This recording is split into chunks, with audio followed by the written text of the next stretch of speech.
Hello po mga kalingap. Magandang araw po. Ang bahay ni Redsin, oh. Ayan, mga Redsin po yan. Ang kaibigan. Redsin po, oh. Laki. Tinanong ko lang po kung titirhan po ni Redsin yan. Ilang kotse ito? Ilang kotse ito mga kaibigan? Redsin ba itong kotse? Alamin ko po kung titira pa sa Redsin dito. Pero wala dito, ah. Tanong ko lang po kung titira pa si Redsin dito sa bahay niya. Ginagawa ni Leody. Tara mga kaibigan, may gumagawa rito, ah. Tayo. Anong wala si Redsin? Wala ata si Redsin dito.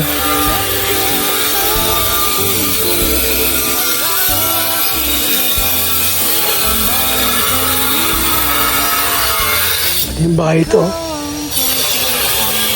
Ingay.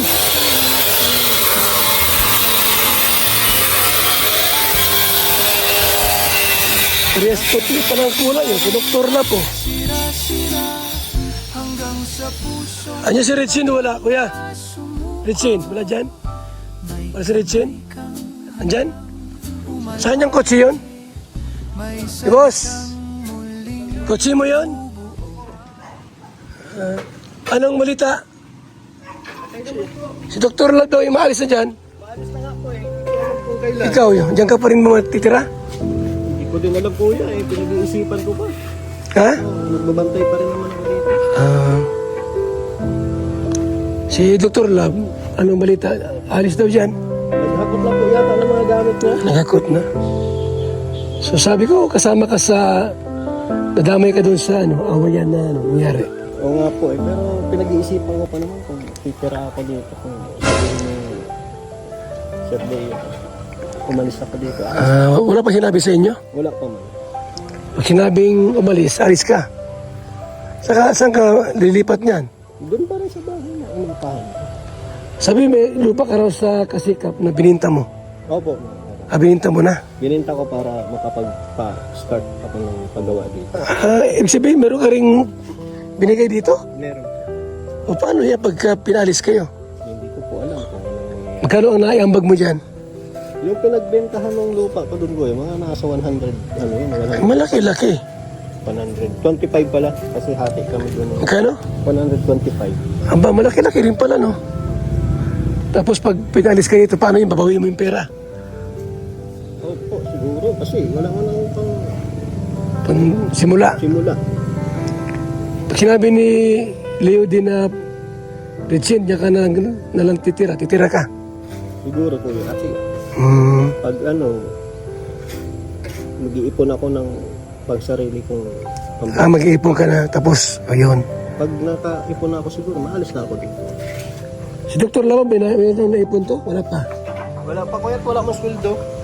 Wala siya. Paano yan? Di pag pinalisin, wala siyang bahay.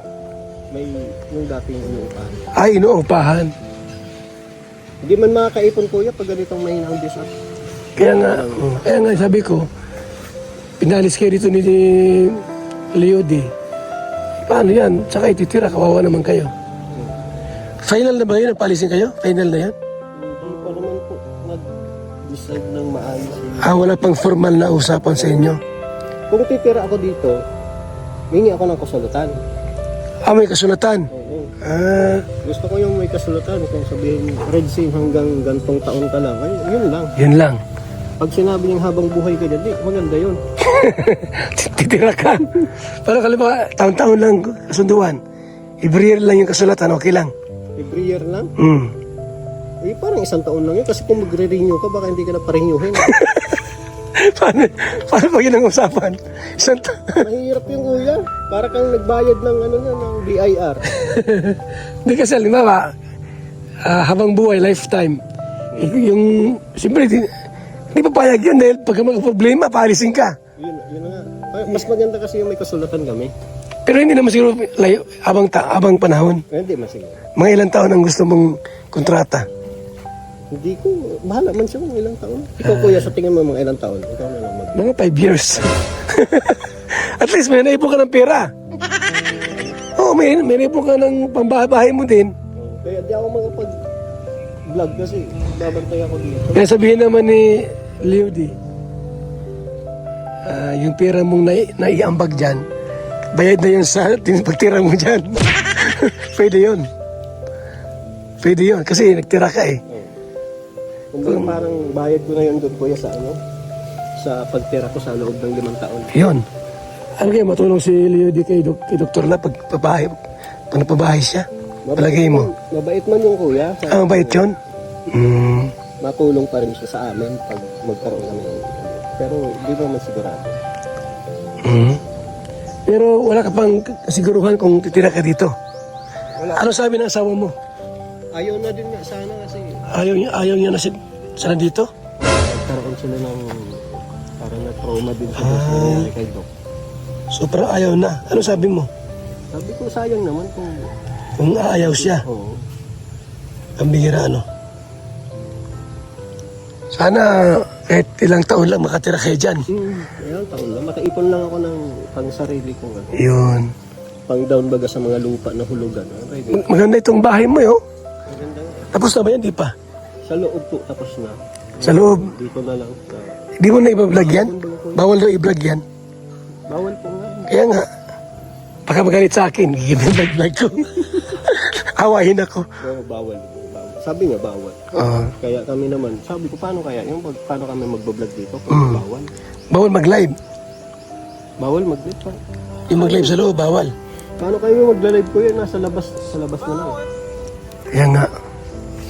Ako naman, tinatanong ko na naman kung anong plano mo. Sa bahay na ito, kung titira ka o hindi dyan. Hanggat maaari sana kung pwede. Kung may sarili na kaming lupa talaga. Kasi naibenta ko nga yung lupa, di ba kuya? Yun. Dapat doon na kami nag-start na yung Kaya nga, no? Kasi yung pera mo, sayang din yung Oo. kahit paano, makapagbabahay ka naman. Okay. Siyempre. Ano, inalo ka ba dito na tumira dyan? Pag wala pang bahay na yan, pinagawa ka? Ang namin kasi dito dati kuya. Nanok niya ako magpagawa ng bahay dito. Nakala mo sa iyo na. Oo. Na ang usapan namin is ako magbabayad sa libo. Yun. Kaya pumayag ako, sabi ko sige ka ako. Mm. Kaya ang ginawa ko, binenta ko yung lupa ko doon. Yun. Naumpisahan ko na dito. Mm. Hindi ko na natustusan kasi mahina ko kami. Siya na lahat nagbuwas. Pero noon, sa akala mo, bahay mo na ito. Pero nalaman mo, hindi pala. Hindi pala. Pero okay lang mo yun. Okay lang yun. Basta kahit 5 taong tira, okay na yun. Oo, okay na yun. Makaipon ka na noon. Nakaipon na ako. Paano 2 years na kontrata? 2 years, kontrata mo. After 2 years, alis ka na. Palayasin ano. 5 years, tama yung sinabi mo. 5 years, no? Nakaipon ka noon. Nakaipon na. Tapos kung halimbawa ay walang titira, kung sabihin niya, Richard, diyan ka pa rin, okay lang ba? Oo. Another 5 years yun. Oo, another 5 years. Hanggang sa matapos na yung buong Maganda yung bahay na ito eh. Maganda yan. Si Dr. Love, wala na. Paalis na ata siya dyan. Naghakot po yata ng mga gamit. Nagakot na? Kahapon, naghahakot ng mga gamit mo. Ayun. Maganda kasi tingnan mo yung... Maganda nga. Talagang pulido pagkagawa oh. Grabing ganda. Sana makatira pa kayo dyan ito paano?